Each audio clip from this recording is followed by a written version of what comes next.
வணக்கம் நேயர்களே, செய்திகளை வழங்குவதற்காக நான் வி விஷ்ணுராஜ். முதலில் தலைப்புச் செய்திகளை பார்க்கலாம். அதிமுக வேட்பாளரின் ஜேசிபி ஆபரேட்டர் வீட்டில் நள்ளிரவில் சோதனை. 1 கோடி ரூபாயை பறிமுதல் செய்தது வருமான வரித்துறை.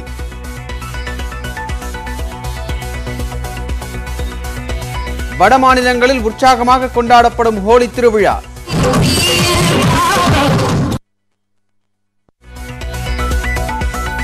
பிரதமர் நரேந்திர மோடி, அமெரிக்க துணை அதிபர் கமலா ஹாரிஸ் உள்ளிட்டோர் வாழ்த்து.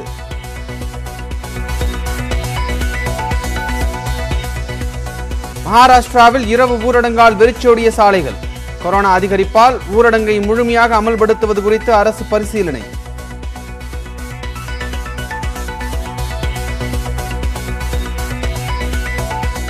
தனது தாயை அவதூறாக பேசியதாக தேர்தல் பிரச்சாரத்தில் தழுதழுத்த முதலமைச்சர் பழனிசாமி. திமுக ஆட்சிக்கு வந்தால் பெண்களின் நிலை என்ன ஆகும் என்று கேள்வி. ஆராசாவை கண்டித்து பல மாவட்டங்களில் அதிமுகவினர் போராட்டம். என் தாய் நான் பார்க்கல, குடும்பத்தை ஒரு தாயா பாரு, எவ்வளவு கீழ்த்தமா பேசிருக்க.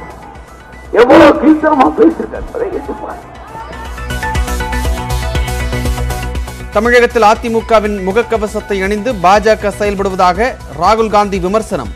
மோடியின் முன்பு முதலமைச்சர் தலை குனிந்து நிற்பதாகவும் குற்றச்சாட்டு.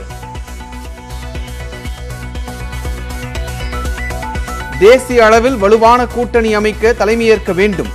ராகுல் காந்திக்கு மு.க. ஸ்டாலின் வேண்டுகோள்.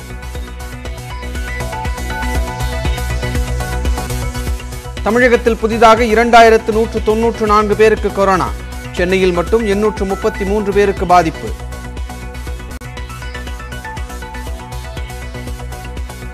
நாசரேத் அருகே 25 அடி ஆழ குழி தோண்டி பரிகார பூஜை.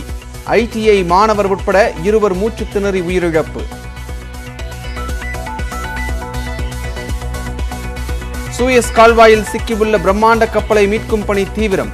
மேலும் 2 இழுவை படகுகள் வரவழைப்பு.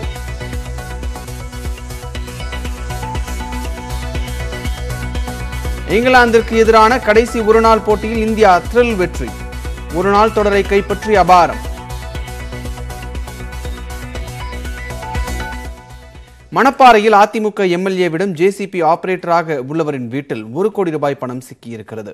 மணப்பாறை தொகுதியில் கடந்த 10 ஆண்டுகளாக எம்எல்ஏவாக இருக்கும் சந்திரசேகர் அதிமுக சார்பில் மீண்டும் வேட்பாளராக நிறுத்தப்பட்டுள்ளார். அவருக்கு நெருக்கமாக உள்ளவர்களின் வீடுகளில் நேற்றிரவு வருமான வரித்துறையினர் சோதனை மேற்கொண்டனர். அதில் எம்எல்ஏவிடம் நீண்ட காலமாக ஜேசிபி ஓட்டுநராக உள்ள வலசுப்பட்டியை சேர்ந்த அழகர் சாமியின் வீட்டில் நடந்த சோதனையில் கட்டுக்கட்டாக பணம் சிக்கியது. சுமார் 1 கோடி ரூபாய்க்கு 500 மற்றும் 2000 ரூபாய் நோட்டுகள் பிடிபட்டன. நள்ளிரவு 10 மணி முதல் சோதனை நடத்திய அதிகாரிகள் அதிகாலை 4:20 மணிக்கு 1 கோடி ரூபாயையும் அட்டைப்பெட்டியில் எடுத்துச் சென்றனர். எம்எல்ஏ சந்திரசேகரின் கார் ஓட்டுநர் கொண்டு வந்து கொடுத்த பணத்தை வைத்திருந்ததாக அழகர்சாமி கூறியதாக தெரிகிறது.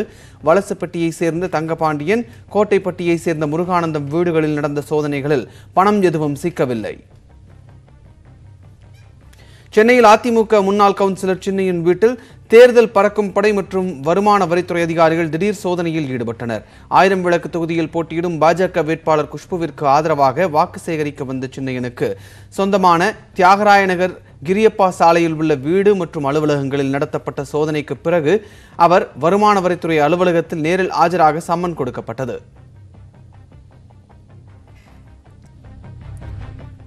கொரோனா பரவலுக்கு மத்தியிலும் வட மாநிலங்களில் ஹோலி கொண்டாட்டம் களைகட்ட தொடங்கியுள்ளது.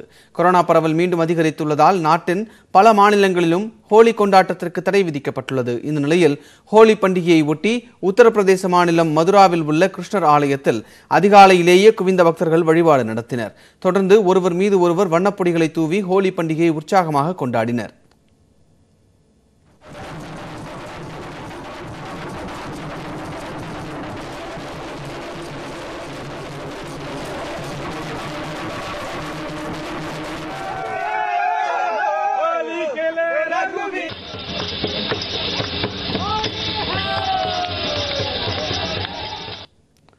மத்திய பிரதேச மாநிலம் உஜ்ஜயினியில் உள்ள மகா காளேஸ்வர் ஆலயத்தில் அதிகாலையிலேயே சிறப்பு அபிஷேகங்கள் நடைபெற்றன.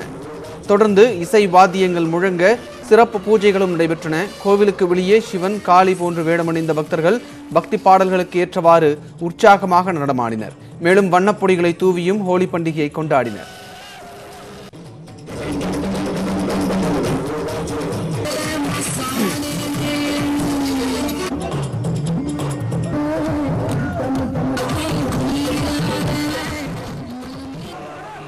வேளாண் சட்டங்களுக்கு எதிராக காசிப்பூர் பகுதியில் போராடி வரும் விவசாயிகளும் ஹோலி பண்டிகையை கொண்டாடினர்.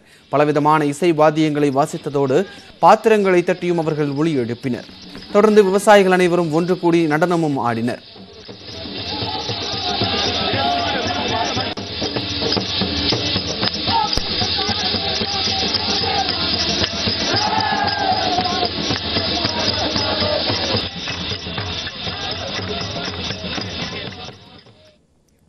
திருச்சி மாவட்ட மேற்கு தொகுதி உட்பட்ட காவல் நிலையங்களில் போலீசாரின் தபால் ஓட்டுகளை பெறுவதற்காக கவர்களில் பணம் வைத்து கொடுத்தது எந்த கட்சி என்ற கேள்வி எழுந்திருக்கக்கூடிய நிலையில் திமுக, அதிமுக வேட்பாளர்கள் இருவரும் மாறி மாறி புகார் அளித்துள்ளனர். தேர்தல் பணியில் ஈடுபடும் காவலர்கள் மற்ற மாவட்டங்களைப் போலவே திருச்சியிலும் தபால் வாக்கு மூலம் வாக்களிக்கின்றன. இந்நிலையில் திருச்சி மேற்கு தொகுதிக்குட்பட்ட தில்லை நகர், உறையூர், அரசு மருத்துவமனை, நீதிமன்றம், எடைமலைப்பட்டி புதூர், கண்டோன்மெண்ட் ஆகிய காவல் நிலையங்களில் பணியாற்றும் காவலர்களின் வாக்குகளை பெற அவர்களின் தகுதிக்கேற்ப தனித்தனி கவர்களில் 2000 முதல் 10,000 ரூபாய் வரை பணம் வைத்து பட்டுவாடா செய்யப்படுவதாக தகவல் வெளியானது. இதையடுத்து மாநகர காவல் ஆணையர் லோகநாதன் தலைமையில் நடந்த சோதனையில் சுமார் 100 கவர்கள் பணத்துடன் பறிமுதல் செய்யப்பட்டன. இதையடுத்து தில்லை நகர் காவல் ஆய்வாளர் சிவகுமார், தலைமை காவலர் சுகந்தி, எஸ்ஐ பாலாஜி, காவலர் ஸ்டெல்லா, நுண்ணறிவு பிரிவு காவலர்கள் சங்கரன், களியமூர்த்தி ஆகியோர் பணியிடை நீக்கம் செய்யப்பட்டுள்ளனர். 8 காவல் நிலையங்களில் பணிபுரியும் போலீசார் கூண்டோடு பணியிடை மாற்றம் செய்யப்பட்டுள்ளதாக தகவல் வெளியாகியுள்ளது. காவல் நிலையங்களில் பதிவான சிசிடிவி காட்சிகளை கொண்டு விசாரணை நடைபெற்று வரும் நிலையில் திமுக வழக்கறிஞர் ஒருவர் மீதும் வழக்கு பதிவு செய்யப்பட்டுள்ளது. மேலும் இந்த வழக்கை சிபிசிஐடிக்கு மாற்றி டிஜிபி திரிபாதி உத்தரவிட்டுள்ளார். இந்நிலையில் வாக்காளர்களுக்கு பணம் பட்டுவாடா செய்த திமுக வேட்பாளர் KN நேருவை தகுதி நீக்கம் செய்ய கோரி தேர்தல் அலுவலரிடம் அதிமுக வேட்பாளர் பத்மநாபன் புகார் அளித்துள்ளார்.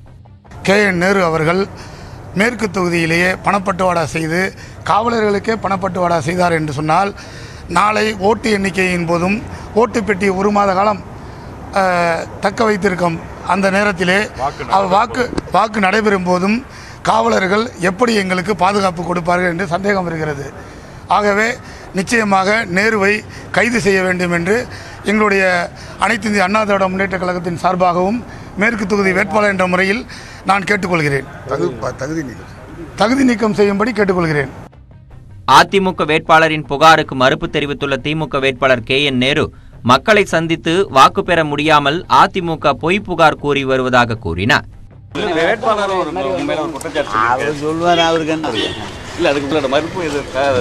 அதெல்லாம் ஒன்றும் இல்லை தம்பி, யாரோ கொடுக்குறாங்க, யாரோ வைக்கல் கொடுக்குறாங்க, என் பேரை சொல்லி சொல்லுவார். அவர் வேற ஓட்டு கட்டி ஜெயிக்க முடியல, இப்படியாவது ஜெயிக்கலான்னு பார்க்குறாரு. வாக்குக்காக காவலர்களுக்கே பணப்பட்டுவாடா செய்துள்ளதாக எழுந்த புகாரால் திருச்சி மேற்கு தொகுதியில் தேர்தல் நடைபெறுமா என்ற கேள்வி எழுந்துள்ளது. நியூஸ் 18 தமிழ்நாடு செய்திகளுக்காக திருச்சியிலிருந்து ஜோ மகேஸ்வரன்.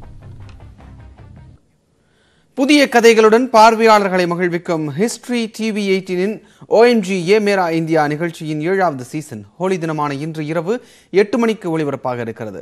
இதன் முதல் எபிசோடில் மேக் இன் இந்தியா திட்டத்தில் உருவாக்கப்பட்ட மரம் ஏறும் ஸ்கூட்டரை கண்டுகளியுங்கள். ஜஹாம்பனா, சேவை செய்ய காத்திருக்கிறேன், உத்தரவிடுங்கள். பைஜூஸ் OMG ஏ மேரா இந்தியாவோட புது சீசன் ஆரம்பிக்க போகுது. கர்டன் ரைசருக்கு தயாராருங்க. இங்க கொட்டி கிடக்கு எக்கச்சக்க திறமை. அந்த திறமைகள் ஒவ்வொன்றும் அருமையோ அருமை. இவங்க செய்யற சாகசங்கள் எல்லாமே புதுசு, ஒவ்வொன்றும் ஒரு தினசு. பார்த்து வியக்கோங்க மனசு. ஏன்னா இது ஏ மேரா இந்தியா. இவர்தான் மேங்களூரை சேர்ந்த மிஸ்டர் கணேஷ் பட். உயரமா வளர்ந்திருக்கிற மரங்கள்ல ஏறுறதுக்கு நிரந்தரமான ஒரு சொல்யூஷனை கொடுத்திருக்காரு நம்ம அண்ணாத்த. Tree climbing scooter. Friends, Ganapathi but ஒரு சயின்ஸ் கிராஜுவேட்டா இருந்தாலும் ஒரு விவசாயி. கர்நாடகாவோட லட்சக்கணக்கான விவசாயிகள் மாதிரி கணபதி பட்டும் அரேகா நட், அதாவது பாக்கு மரப்பண்ணை வச்சிருக்காரு. தான் ஃப்ரெண்டோட ரொபோட்டிக் மிஷின் மூலமா பாக்கு மரங்கள்ல மருந்தடிக்கிற வேலையை பார்க்கும்போது கணேஷ் பட்டோட மனசுல ஒரு ஐடியா உதிச்சுது. உயர்ந்திருக்கிற மரங்கள்ல ஒரு மிஷினால இவ்வளவு துல்லியமா ஸ்ப்ரே பண்ண முடியும்னு சொன்னா மிஷின் மூலமா இந்த மரத்துல ஏற முடியாதாங்கிற கேள்வி எழுந்தது. அப்புறம் என்ன, கணபதி பட்டோட சயின்டிபிக் மூளை வேலை செய்ய ஆரம்பிச்சது. பலவிதமான மெட்டீரியல்ஸ், பலதரப்பட்ட புரோட்டோடைப்ஸை யூஸ் பண்ணி இறுதியா இந்தியன் ஃபார்மிங்க்கு கிடைச்சது ஒரு ட்ரீ கிளைம்பிங் ஸ்கூட்டர். 65 அடி உயர மரத்திலையும் அட்டகாசமா ஏறலாம், அதுவும் நொடி பொழுதுல. OMG! பைஜூஸ் OMG ஏ மேரா இந்தியா புத்தம் புது சீசன் மார்ச் 29 முதல் திங்கள்தோறும் இரவு 8 மணிக்கு ஹிஸ்டரி டிவி 18 மட்டும்.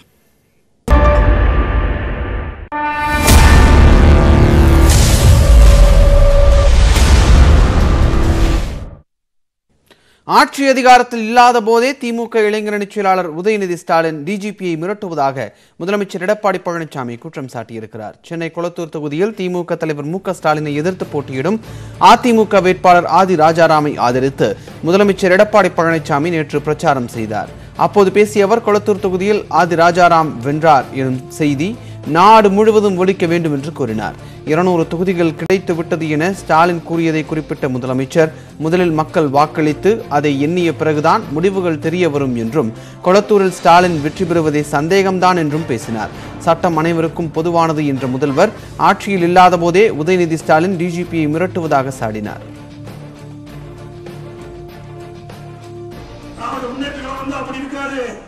ஆட்சி அதிகாரத்தில் இல்லாத போதே டிஜிபி மிரட்டுறாங்க. யாரு? உதயநிதி ஸ்டாலின். யாரு?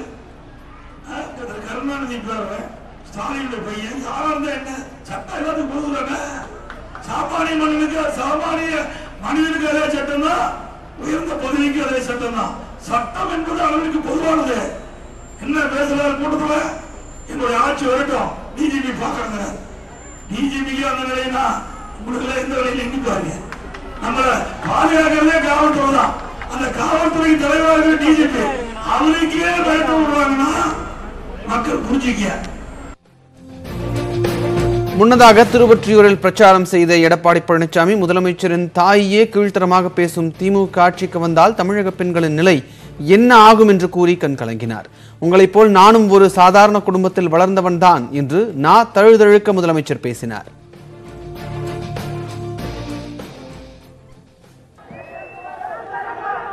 என் தாய் நான் பார்க்கல. உங்க குடும்பத்தில் ஒரு தாயா பாரு, குடும்பத்தில் ஒரு தாயா பாரு. எவ்வளவு கீழ்த்தரமா பேசிருக்க, எவ்வளவு கீழ்த்தரமா பேசிருக்க. ஒரு சாதாரண மனிதன் முதலமைச்சராக இருந்தா என்னென்னலாம் பேசுவோம் என்பதை எண்ணி பார்க்க வேண்டும். இன்னைக்கு ஒரு முதலமைச்சருக்கே இப்படிப்பட்ட நிலைமை என்றால் உங்களை போல் இருக்கின்ற மக்களுக்கு யார் பாதுகாப்பு கொடுப்பது? இதெல்லாம் ஆட்சிக்கு அதிகாரத்துக்கு வந்தால் இந்த பெண்ணுடைய நிலைமை என்ன ஆகுது, தாய்மாருடைய நிலை என்னவாகும் சிந்தித்து பாருங்க. தயவு செய்து அது எனக்காக நான் கேட்கவில்லை. தமிழகத்தில் அதிமுகவின் முகக்கவசத்தை அணிந்து பாஜக மற்றும் RSS செயல்படுவதாக காங்கிரஸ் MP ராகுல் காந்தி விமர்சித்திருக்கிறார்.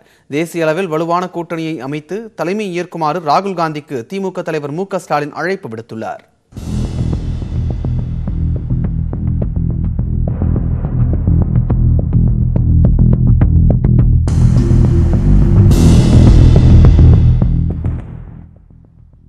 சென்னை வேளச்சேரியில் காங்கிரஸ் மற்றும் திமுக வேட்பாளர்களை ஆதரித்து காங்கிரஸ் MP ராகுல் காந்தி பரப்புரை மேற்கொண்டார். அப்போது பேசிய அவர், பாஜகவிலோ அல்லது பாஜக கூட்டணியிலோ இருந்தால் அவர்களுக்கு அவமரியாதை மட்டுமே நிகழும் என்று கூறியுள்ளார். ஒரே மொழி ஒரே நாடு என்னும் இந்தியாவை தாங்கள் விரும்பவில்லை என்றும் சகோதரத்துவத்துடன் கூடிய இந்தியாவை மட்டுமே விரும்புவதாகவும் கூறியுள்ளார்.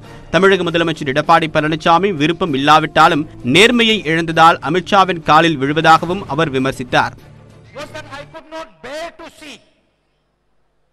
The Chief Minister of Tamil Nadu, of such a great civilization, of such a great language, of such a great tradition, touching the feet, bowing in front of Mr. Narendra Modi, Mr. Amit Shah and the RSS. It made me angry. தொடர்ந்து பேசிய ராகுல் காந்தி, தமிழகம் இல்லாமல் India கிடையாது என்றும் India என்ற சிந்தனைக்கு அடித்தளமே தமிழகம்தான் என்றும் குறிப்பிட்டுள்ளார். இதனைத் தொடர்ந்து திமுக தலைமையிலான மதசார்பற்ற முற்போக்கு கூட்டணி சார்பில் தேர்தல் பிரச்சார பொதுக்கூட்டம் சேலம் அடுத்த சீலநாயக்கன்பட்டியில் நடைபெற்றது. இதில் காங்கிரஸ் எம்பி ராகுல் காந்தி, திமுக தலைவர் மு க ஸ்டாலின், மதிமுக பொதுச் செயலாளர் வைகோ, விடுதலை சிறுத்தைகள் கட்சியின் தலைவர் திருமாவளவன் உள்ளிட்டோர் கலந்து கொண்டனர். கூட்டத்தில் உரையாற்றிய ராகுல் காந்தி, அதிமுகவின் முகக்கவசத்தை கழற்றினால் RSS பாஜக இருக்கும் என்று சாடியுள்ளார். இது பழைய அதிமுக என்பதை யாரும் நம்ப வேண்டாம் என்றும் அதிமுகவை RSS பாஜக இயக்கி வருவதாகவும் ராகுல் காந்தி விமர்சித்துள்ளார். This is not the old AIDMK. Please do not be confused. This is a AIDMK with a mask on top of it. It looks like the AIDMK. But if you take off the mask, you will find that it is not the AIDMK behind the mask. It is the RSS BJP behind the mask. That old AIDMK is dead. It is gone. It is finished. Now a hollow shell which is controlled by the RSS and the BJP. தொடர்ந்து பேசிய ராகுல் காந்தி, பிரதமர் மோடியின் முன்பு நிற்க தமிழர்கள் யாரும் விரும்புவதில்லை என்றும் நரேந்திர மோடிக்கு அடிபணிந்து நிற்கும் நிலையில் முதலமைச்சர் எடப்பாடி பழனிசாமி இருப்பதாகவும் கூறியுள்ளார். முன்னதாக பேசிய திமுக தலைவர் மு க ஸ்டாலின், மத்தியில் ஆளும் பாஜக அரசு தமிழகத்தின் மீது ஹைட்ரோ கார்பன், மீத்தேன் உள்ளிட்ட ரசாயன போர் தொடுப்பதாக குற்றம் சாட்டியுள்ளார். தமிழகத்திற்கு எந்தவிதமான நலத்திட்டங்களையும் செய்யாத பாஜகவுடன் அதிமுக அடிமை சாசனம் எழுதி வைத்து விட்டதாகவும் கூறியுள்ளார். தமிழகத்தை சீர்குலைக்கக்கூடிய நோக்கத்தில் நியூட்ரினோ, ஹைட்ரோ கார்பன் உள்ளிட்ட திட்டங்களை மத்திய அரசு திணிப்பதாகவும் விமர்சித்தார். காவேரி உரிமையை தர முடியாத மத்திய அரசு, அந்த உரிமையை தட்டி கேட்க முடியாத தமிழ்நாட்டில் இருக்கக்கூடிய மாநில அரசு, இதனால பாதி தமிழகம் பாழ்பட்டு போயிருக்கு.